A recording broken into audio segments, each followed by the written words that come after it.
ဘလဲဝါမှာအခုရခိုင်တပ်မတော်လေးဟိုဟာမှာတပ်မတော်လေးပေါ့နော်တပ်ဖွဲ့တွေဖြစ်နေတော့အခု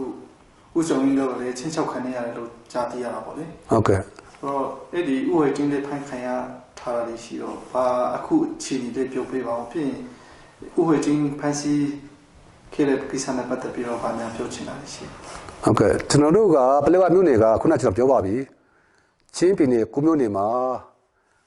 ကျွန်တော်ပလဲဝနေဟာတောင်းဆောင်ဆုံးမှရှိတဲ့မြို့ပါအစင်းဆုံးမြို့ပါအဲ့ဒီမှာတခါကျွန်တော်က2020ရွေးကောက်ပွဲ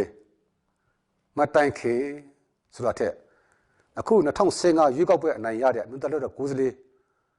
ဥဝတ်တင်းကိုအေးဖွဲ့ကဖမ်းသွားပါတယ်သူတို့ဖမ်းတာကသူတို့ရဲ့စစ်စင်ရေးကိုနှောက်ယှက်ပေးစမှာပြောတယ်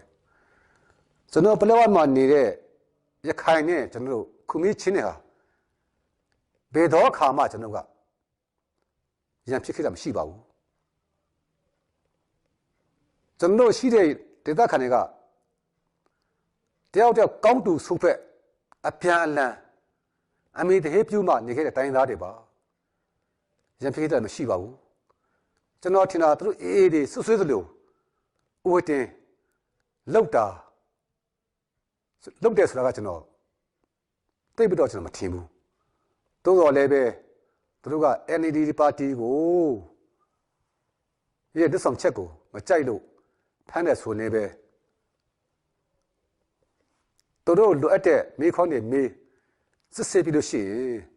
ပြန်ပြီးတော့လှုပ်သိမ့်ပါတယ်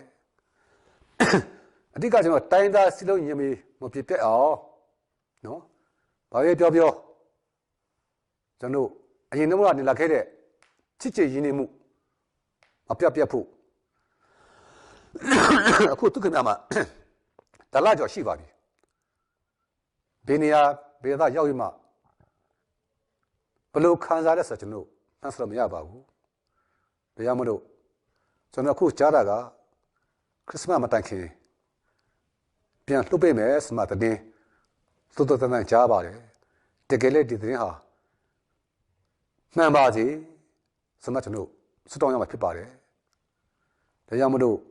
နောက်ချိန်မှာကျွန်တော်တိုင်းသားအချင်းချင်း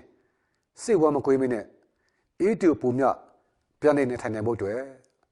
အေးကောင်းဆောင်များကလည်းပဲစင်နာရင်ထားပြီးမှတက်ညာစွာနဲ့ဥဝတ်တင်းကို